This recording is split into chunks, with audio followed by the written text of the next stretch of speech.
Hola, nos encontramos con Felipe Sánchez Nájera, él es abogado y coordinador del programa de Derechos Humanos de la Universidad Iberoamericana. Felipe, mucho gusto que estés acá, nos da gusto que pues asistas a estas sesiones de los diplomados de la universidad.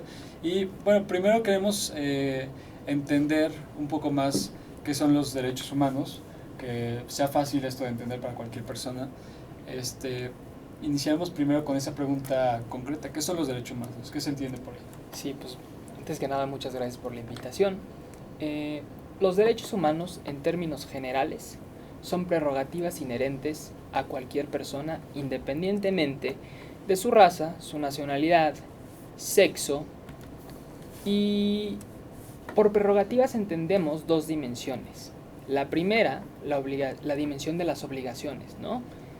Todos tenemos derechos, pero también tenemos obligaciones. La obligación tanto a nivel personal, de respetar los derechos de otras personas, como la obligación que va a un plano un poco más grande, o más, que es la obligación de los estados de respetar esos derechos humanos, ¿no?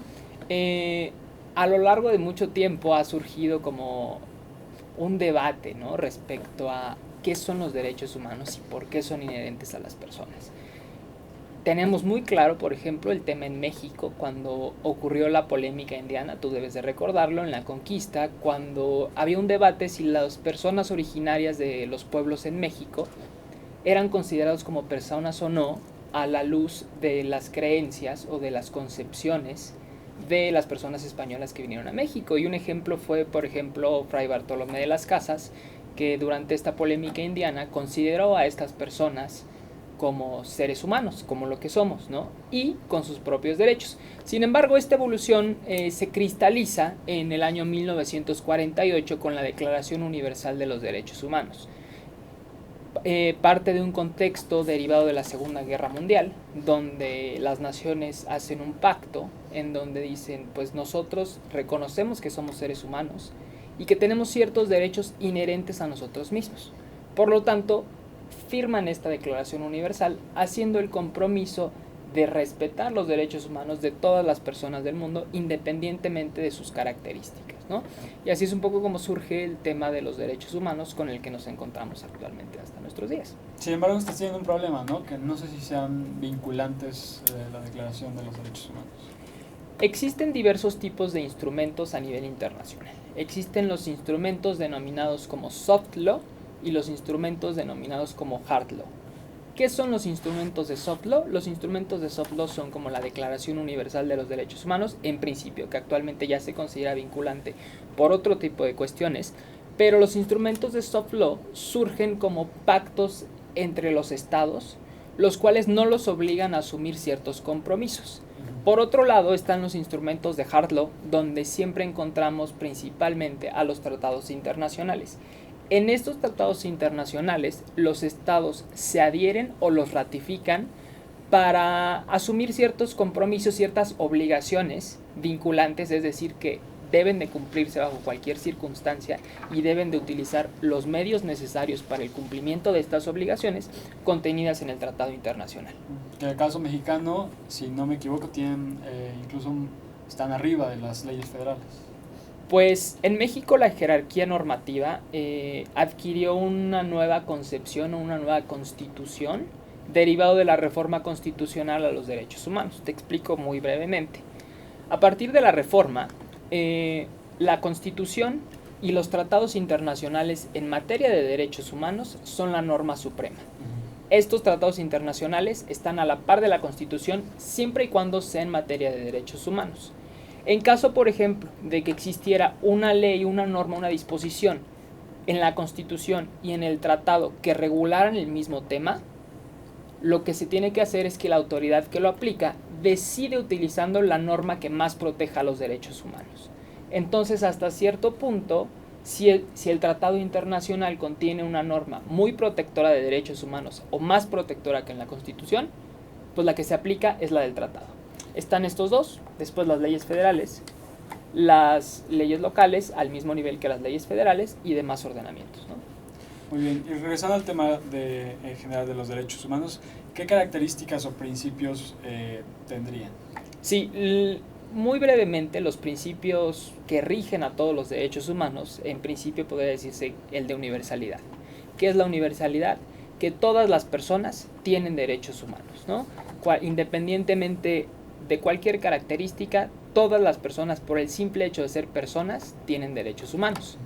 Pero no solo esto, sino que además de ser inherentes a las mismas personas, estos derechos son inalienables, por ejemplo. No se pueden enajenar, no se pueden vender, por ejemplo, ¿no? No puedo yo vender mi derecho a la vida, ¿no?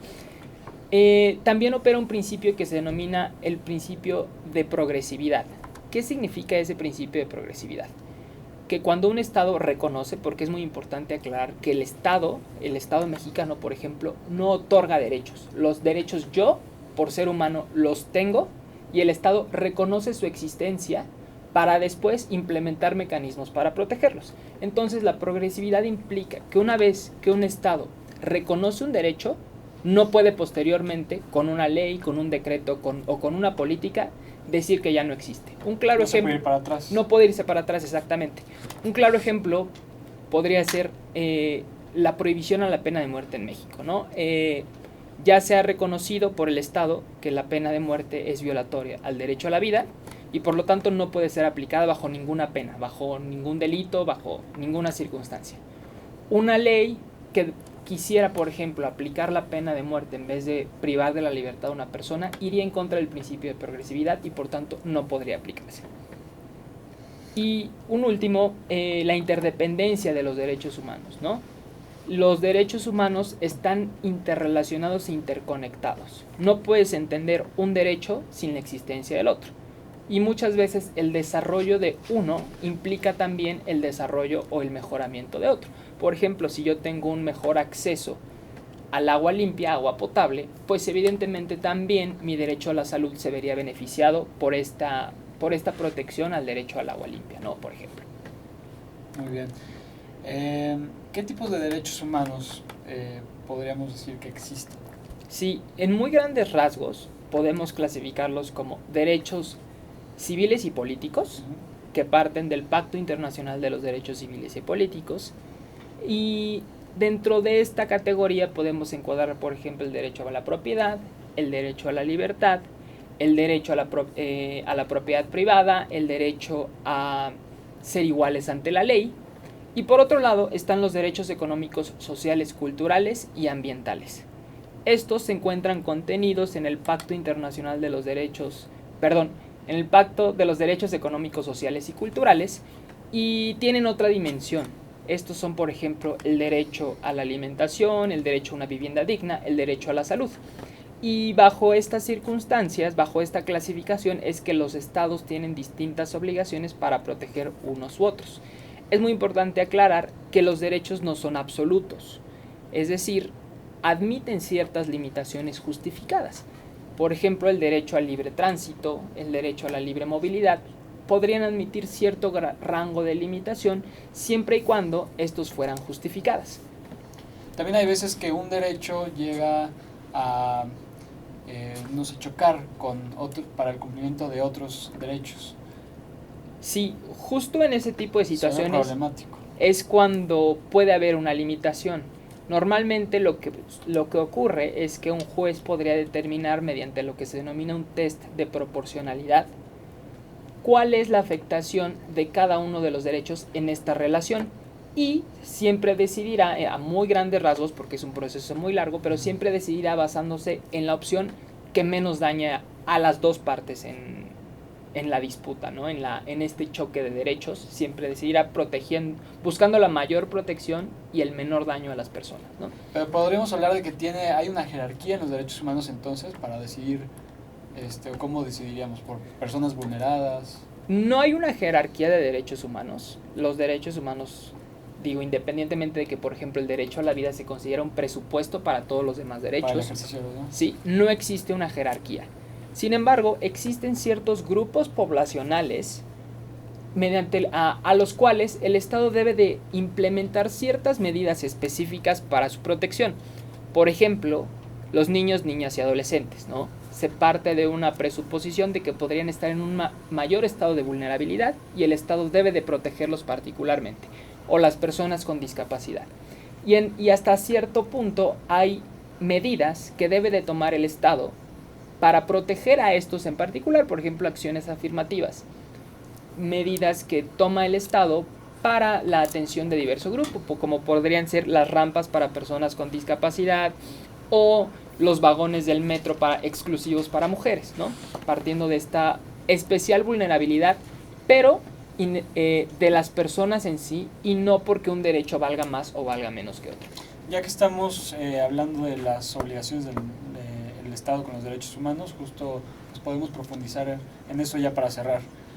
Las obligaciones del Estado con los derechos humanos. Sí, a mí me gusta mucho la clasificación de obligaciones que hace la Convención Americana sobre Derechos Humanos, y es que dice, el Estado tiene el deber de respetar y garantizar los derechos. Esto engloba 4 deberes fundamentales: el deber de prevención, investigación, sanción y reparación. ¿Qué implica cada uno de estos? El deber de prevenir establece que el Estado debe tomar todas las medidas necesarias para que no ocurran violaciones a los derechos humanos, entendidas desde medidas legislativas hasta medidas, por ejemplo, de capacitación de personal, de aumento de recursos, de aumento de capacidades. El segundo parte del supuesto en el que pues ocurrió una violación a un derecho humano. ¿Qué es lo que tiene que hacer el Estado? Primero tiene que investigar por qué ocurrió esa violación, bajo qué circunstancias ocurrió, y una vez dada esa investigación, pasa al proceso de sanción. Siempre a toda violación a derechos humanos existe un responsable. Entonces, el Estado debe de allegarse de los medios necesarios para sancionar a estas personas, ya sea con una pena privativa de libertad o con una pena distinta a la privativa de libertad, pero sí sancionar a las personas responsables de la violación. Y por último está el deber de restituir la situación al estado original que guardaban. Se denomina como restitutio in integrum, y esto parte de la iniciativa o por parte de la máxima de que las personas tienen derechos y por lo tanto deben de ser respetados. Si es violado, debes de dejar las cosas exactamente como estaban. Evidentemente, en muchos casos no es posible hacer eso. Por lo tanto, existen otro tipo de medidas que van desde las medidas de reparación pecuniaria, te pago a la familia de las víctimas una cantidad, a ser determinados, por ejemplo, memoriales para la preservación de la memoria y la dignidad de la persona que sufrió las violaciones a derechos humanos, hasta disculpas públicas por parte del Estado en caso de que haya violado estos derechos. Todos estos 4 deberes se encuentran relacionados con el deber de adoptar las medidas internas para poder proteger los derechos, que van desde las medidas administrativas, por ejemplo, crear una Comisión Nacional de Búsqueda para la búsqueda de personas desaparecidas, hasta cambiar la legislación, por ejemplo, crear una fiscalía especializada mediante una ley, ¿no? Entonces, esas son como en general todas las dimensiones que tiene que respetar un Estado dentro del parámetro de los derechos humanos. Bueno, pues muchísimas gracias, Felipe, por esta introducción a los derechos humanos. Te agradecemos mucho y esperemos encontrarte por acá más seguido. Muchas gracias a ustedes.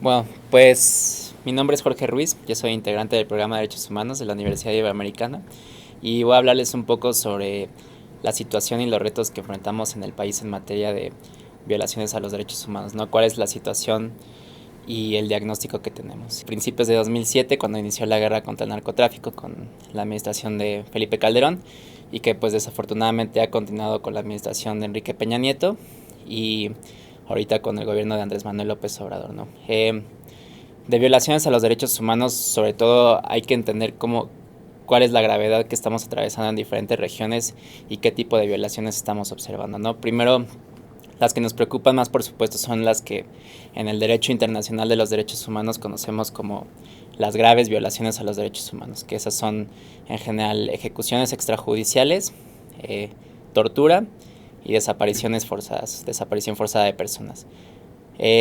Y lamentablemente en el panorama en México respecto a estas 3 graves violaciones a los derechos humanos no es la más alentadora, ¿no? Por ejemplo, en ejecuciones extrajudiciales, pues hemos tenido una racha de homicidios bastante grave, ¿no? Desde que entró las Fuerzas Armadas a combatir el narcotráfico, pues tuvimos un aumento muy importante en homicidios en diferentes regiones del país. De finales de 2007 a finales de 2018 hemos tenido una tasa de 19.18 homicidios por cada 100.000 habitantes, ¿no? ¿Qué significa esto? Pues que tenemos muchísimos homicidios en la mayoría del país. Por ejemplo, la Organización Mundial de la Salud dice que hay una epidemia de salud o una crisis de salud si un país, un municipio, un estado tiene más de 10 homicidios por cada 100.000 habitantes. Entonces podríamos decir que ahorita en México tenemos una epidemia o una crisis de salud respecto a la situación de homicidios que estamos observando, ¿no? Hemos acumulado más de 200.000 homicidios de 2007 a 2018 y bueno, 2019 pues tampoco se ve muy alentador, ¿no? Estamos teniendo el semestre más violento en una racha histórica comparando semestres con semestres. Entonces desafortunadamente parece ser que en materia de homicidios pues vamos a tener el año más violento en la historia del país ahorita en 2019, ¿no? Inclusive, por ejemplo, organismos internacionales, organizaciones de la sociedad civil pues se han pronunciado respecto a la situación de homicidios en el país. Por ejemplo, el Alto Comisionado de Naciones Unidas para los Derechos Humanos, cuando visitó a México, pues dijo que la situación de homicidios es equiparable a un país que está en un conflicto armado, ¿no? Pero nosotros no estamos en un conflicto armado reconocido. Nosotros en teoría tenemos procesos democráticos, hay cambios de gobierno, pero que justo por la situación de homicidios es bastante alarmante que se puede comparar a países que están en guerra, ¿no? Entonces esto es por una parte por la situación de homicidios, ¿no? En materia de desaparición forzada y desaparición de personas, pues podemos decir que también estamos en una situación bastante grave. Actualmente las cifras oficiales nos dicen que hay 36.000 personas desaparecidas en el país. Esto también, el 95% de los casos se han acumulado desde finales de 2006 hasta 2017, que desafortunadamente hasta 2017 tenemos datos ahorita de personas desaparecidas. Esto porque justo como es una crisis también la situación de desaparición actualmente, pues colectivos de familiares en busca de sus seres queridos, organizaciones de la sociedad civil, pues estuvieron haciendo mucha presión para lograr tener una ley general contra la desaparición forzada, ¿no? Una ley que nos permita dar solución a la problemática de desaparición, ¿no? Que esto va desde crear comisiones locales y nacionales de búsqueda para buscar a quienes se encuentran desaparecidos, para tener fiscalías especializadas en este tipo de delitos. Y justo también se contemplan, por ejemplo, creación de herramientas como registros estadísticos, protocolos. Desafortunadamente, justo como estamos ahorita en una fase de implementación de la ley, las últimas cifras que tenemos de personas desaparecidas es hasta finales de abril de 2018. Entonces estamos bastante retrasados en poder conocer cuántas personas más han desaparecido en el país, pero 36.000 personas que ahorita conocemos por cifras oficiales, pues es bastante alarmante, ¿no? No solo por esto, sino porque además hay muchos cuerpos de personas que no hemos podido identificar, por ejemplo, que se encuentran en servicios médicos forenses, en panteones o en fosas comunes, como les llamamos, que son sitios en donde las autoridades tienen que depositar cuerpos que no pudieron ser identificados o que no han sido reclamados por sus familiares, ¿no? Y que inclusive también ha habido varios organismos internacionales, varias organizaciones que se han pronunciado respecto a esta situación. Por ejemplo, del Sistema de Naciones Unidas, pues tuvimos una visita en 2011 del Grupo de Trabajo contra las Desapariciones Forzadas, que visitó México específicamente, y después el Comité contra la Desaparición Forzada de Naciones Unidas pues continuó generando recomendaciones al país en materia de desaparición forzada. El comité puede hacer estas recomendaciones porque México ha ratificado diversos tratados internacionales, entre los que se encuentran, por ejemplo, la Convención Internacional para la Protección de todas las personas contra la desaparición forzada. Entonces México está, por decir, como está siendo constantemente observado por estos órganos. Entonces el Comité contra la Desaparición Forzada pues dijo que México atraviesa por una situación generalizada de desapariciones forzadas en el país, ¿no? Esto es desde finales de 2006 hasta la actualidad, ¿no? Y inclusive todavía en noviembre de 2018 volvió a ratificar el Comité contra la Desaparición Forzada que la situación de desaparición en México es generalizada, ¿no? Y que los colectivos de familiares en búsqueda son sobre todo los que se encuentran más vulnerables porque son ellos quienes están teniendo que asumir la búsqueda de sus seres queridos.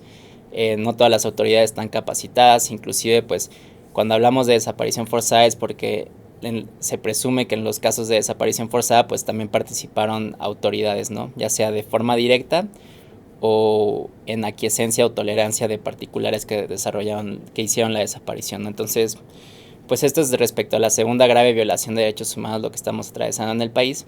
Y también la situación de tortura, pues no es muy alentadora, ¿no? Por ejemplo, tenemos diversas formas de medir también qué está pasando en situación de tortura aquí en México.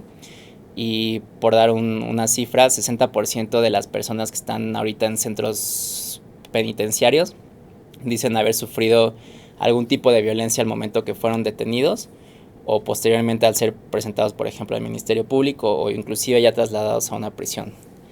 Esto es bastante grave porque dentro de esta violencia puede haber desde golpeteos, violencia sexual hacia las mujeres, choques eléctricos. Entonces, pues esto nos habla también un poco de cómo funciona lamentablemente el sistema de justicia en México, ¿no? Y esto es, por ejemplo, de un indicador del INEGI, pero también hemos visto la tortura que se presenta en casos paradigmáticos, por ejemplo, con el caso de la desaparición de los 43 estudiantes de Ayotzinapa.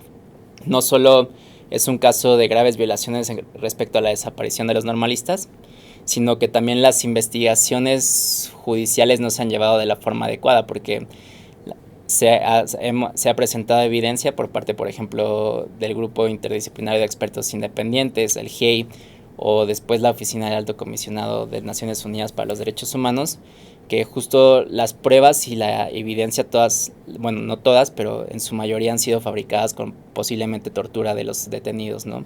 Entonces, pues esto nos habla de un problema, primero, de que todavía no podemos esclarecer una verdad de un hecho bastante grave, y segundo, pues es reflejo de justo la procuración de justicia en el país, ¿no? Entonces, esta es como la situación respecto a las graves violaciones a derechos humanos y de lo que estamos atravesando en el país. Desafortunadamente tenemos otras violaciones a derechos humanos que quizá no se pueden considerar graves actualmente, bueno, por lo menos por el derecho internacional de los derechos humanos, pero que sin duda siguen siendo de alarma para lo que estamos viviendo en el país, ¿no? Uno es, por ejemplo, la situación de libertad de expresión y la violencia hacia periodistas, ¿no? Hay encuestas, indicadores que nos dicen que el 70% de los periodistas en el país se han autocensurado, porque precisamente dicen que si no se autocensuran, pues posiblemente lo menos grave sería que no publiquen sus trabajos, ¿no? Pero lo más grave es que sean también asesinados o desaparecidos. Cifras, por ejemplo, de la Procuraduría General de la República o la Fiscalía General de la República dicen que de 2006 a 2018 ha habido 110 periodistas asesinados en el país, que esto también es muchísimo, ¿no? Que es equiparable igual a lo que ocurre en situaciones, por ejemplo, de países que están en guerra. Entonces, para poner en perspectivas comparadas, pues también estamos en un grave problema de libertad de expresión. No solo en la libertad de expresión, sino también tenemos otros problemas, por ejemplo, desplazamiento interno forzado, que podríamos decir que el desplazamiento interno es bastante difícil de medir, pero significa que una comunidad, por decir en algún estado, tiene que moverse de esa comunidad, un grupo de personas, ya sea por motivos de violencia, por problemas ambientales, que hace que ya no puedan vivir dentro de sus comunidades y que se tengan que desplazar a otros lados de la República o inclusive que tengan que emigrar fuera del país, ¿no? Ahorita todavía no tenemos cifras exactas de cuántas personas han sido desplazadas en México, sobre todo, por ejemplo, del propio contexto de la guerra contra el narcotráfico, pero sí sabemos que pueden ser varios miles de personas quienes han sido desplazadas de sus hogares, ¿no? Además de esta situación, pues también hay que recalcar, por ejemplo, la violencia hacia las mujeres, ¿no? Lo que estamos viviendo actualmente en cuestión ya específica de feminicidios, inclusive varias movilizaciones que se han dado actualmente por parte de las mujeres, porque es una situación bastante grave y que justo todavía falta pues poner como un ojo más en la lupa de lo que está ocurriendo en esta situación, porque la violencia en la mujer no solo se da en el espacio público, sino en el espacio privado, ¿no? Y que justo pues también ahorita es una de las situaciones más tensas que estamos viviendo en el país. Y bueno, además tenemos otros problemas que también se relacionan con violaciones a los derechos humanos, ¿no? Por ejemplo, el tema de la pobreza y también que esto implica no tener acceso a ciertos derechos humanos fundamentales. El tema de, por ejemplo, disputas territoriales, ¿no? Por ejemplo, por el uso de los recursos naturales, como sean el uso de, por ejemplo, minerías, poblaciones que se están oponiendo a proyectos mineros que están acabando con los recursos naturales, o por ejemplo, el gas lutitas, que como lo conocemos, que estos son en general pues problemas que van sumando a que también haya otras violaciones a los derechos humanos, ¿no? Puede ser que por un problema de pobreza, de desplazamiento territorial, de problemas de despojo, pues después llevas a problemas de desaparición forzada, de tortura, de ejecuciones, ¿no? Y de homicidios en general. Entonces, pues esta es como la situación en general que estamos viviendo actualmente en el país respecto a violaciones de los derechos humanos. Tenemos varios retos, pero pues creo que también hay varias oportunidades y hay ejemplos, ¿no? También que hemos visto de personas que están resistiendo esto, ¿no? Inclusive ya mencioné algunos, por ejemplo, los colectivos de familiares en búsqueda, que no solo ellos están buscando a sus familiares, pero sí, también se han vuelto la cara de un movimiento de derechos humanos mucho más grande y que justo nos enseñan los varios procesos de resistencia que puede haber, ¿no? O los defensores también de la tierra, las presiones que sigue habiendo por parte de las universidades, por parte de organizaciones de la sociedad civil y sobre todo pues creo que también seguir apostando mucho a la observación internacional, ¿no? Que estas pueden ser rutas para pues seguir teniendo un monitoreo adecuado, pero sobre todo para intentar tener soluciones a más largo plazo, ¿no? Porque pues desafortunadamente puede ser que ahorita no logremos, por ejemplo, reducir de golpe lo que estamos viviendo, ¿no? Pero sí, sin duda, si sigue habiendo una documentación adecuada de violaciones a los derechos humanos, si seguimos encontrando rutas para que haya investigaciones penales adecuadas, para que haya más presión internacional, pues esto es algo que ayudaría muchísimo y que necesitamos de manera urgente, ¿no? Pero sí también hay rutas, es difícil, pero bueno, creo que tampoco nos corresponde desalentarnos de forma completa, sino que hay que ver y justo unir esfuerzos, ¿no? Desde diferentes conocimientos, desde diferentes espacios y sobre todo creo que lo más importante es tener en cuenta que este tipo de violaciones a los derechos humanos no necesariamente le ocurren a personas que consideramos que son lejanas, ¿no? Son problemas que en realidad nos pueden tocar a todos nosotros y que por eso es importante actuar.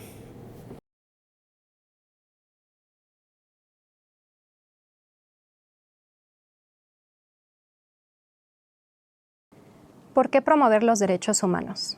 La respuesta corta, desde mi punto de vista, es porque todos somos seres humanos y porque si perdemos el sentido de pertenencia como integrantes de una misma familia, estamos perdidos. Si no procuramos desde nuestras trincheras que todas y todos tengamos acceso a los mismos derechos, estamos negando nuestra propia existencia. De forma más o menos temprana, me di cuenta de que yo había nacido en un lugar privilegiado, en una familia, en una casa, no enorme, pero pues yo tenía mi cuarto, mi hermano tenía su cuarto, teníamos alimentos, íbamos a la escuela, dormíamos seguros, salíamos de vacaciones. Si bien hubo periodos de desempleo, pues en general tuvimos una infancia digna, mi hermano y yo. Pude adquirir esa conciencia cuando me di cuenta de que había niños y niñas en esa época que a diferencia mía usaban ropa y zapatos desgastados, vivían en las calles y pedían dinero a los transeúntes o vendían chicles, dulces para poder sobrevivir. Si bien yo no tenía ni idea de análisis económicos, sociales, ni mucho menos, sí sentía en mi interior que había un niño o niña igual que yo que pedía dinero en las calles para poder comer cuando yo no lo hacía y que algo en eso estaba mal. Entonces no sabía exactamente por qué, pero yo sentía que algo no me cuadraba, algo no estaba bien. Esa sensación me acompañó pues hasta la preparatoria y la universidad. Y en mi primer día de clases aquí en la Universidad Iberoamericana, pues yo me acuerdo que llegué tarde a la clase porque no conocía de qué se trataba el tráfico para ir a Santa Fe. Pero entré al salón, Derecho Constitucional, Introducción al Derecho Constitucional, y el primer banco que vi vacío, ahí me senté. Al terminar la clase, saludé a la persona que estaba justo a mi derecha, Daniel, y de ahí nos hicimos amigos y fuimos inseparables el resto de la carrera. En agosto de 2017, justo cuando íbamos a la mitad, Daniel me invitó y me convenció de que participara junto con él en un concurso sobre derechos humanos, que básicamente simulaba el litigio de un caso ante la Corte Interamericana de Derechos Humanos. Yo no estaba muy segura de entrar, pero al final lo hice, y eso fue determinante para mí.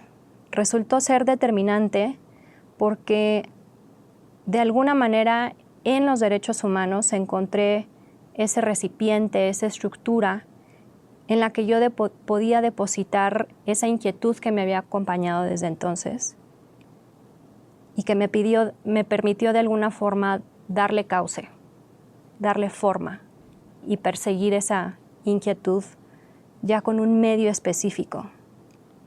A partir de ahí participé no en uno, sino en 3 concursos de derechos humanos. Mi equipo estaba conformado por personas que tenían las mismas inquietudes que yo. Y la verdad es que nos hicimos grandes amigos, al grado de que más adelante no solo coincidimos en las aulas, sino que coincidimos en reuniones de trabajo. Cuando una vez terminada la carrera, empezamos a coincidir en reuniones representando a las organizaciones y a las instituciones en las que cada uno colaboraba y que estaban dedicadas a la promoción de los derechos humanos aquí en México. De manera que a partir de esa sensación de desigualdad que yo había sentido en algún momento de mi infancia, había adquirido pues la forma que yo podía perseguir o por lo menos tratar de contribuir a la generación de pequeños cambios. Mi impresión es que si ustedes están cursando el diplomado de liderazgo ignaciano, es porque han tenido experiencias similares que les han permitido no solo adquirir conciencia de los problemas sociales o de las desigualdades que existen en México, sino un sentimiento profundo de desacuerdo, de indignación, de incomodidad por aquello que está mal, aquello que se siente mal y que interpela de forma directa, que te mueve a hacer algo al respecto. En mi caso, esta conciencia se originó a partir, como ya lo dije, de una noción de desigualdad, pero más adelante y especialmente a raíz de mis estudios, de estudiar aquí en la Universidad Iberoamericana, pues se alimentó en abundancia del concepto de lo justo y de lo injusto. Podemos tener debates eternos de lo que significa la justicia, pero a mí me gusta mucho un concepto, una definición de un jurista romano de origen fenicio, que decía que la justicia es la continua y perpetua voluntad de dar a cada quien lo que le corresponde. A esta idea voy a regresar un poco más adelante. Estudiar en una universidad jesuita significa exponerte a debates sobre la precariedad social, sobre el sufrimiento causado por comportamientos humanos, sobre la especial vulnerabilidad en la que se encuentran ciertos grupos frente a otros, etc.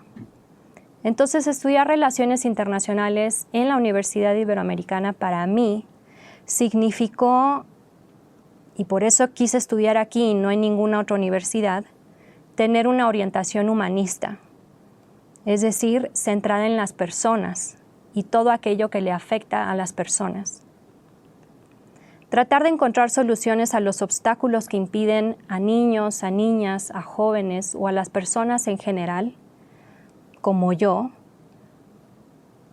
pues encontrar soluciones para esos obstáculos para que puedan satisfacer sus necesidades básicas y vivir libre de miedos, eso es donde yo encontré pues el mayor interés.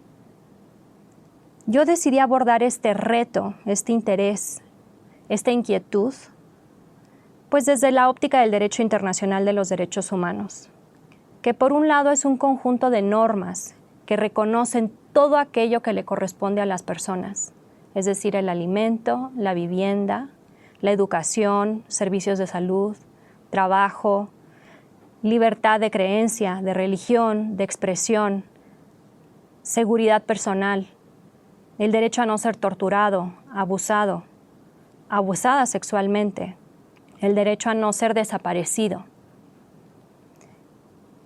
Pero también, para mí, el derecho internacional de los derechos humanos son todos los mecanismos que nos permiten exigir esos derechos. Esta es la idea y el centro que me impulsó a mí o que me motivó para perseguir y exigir que terminen las desigualdades o las injusticias.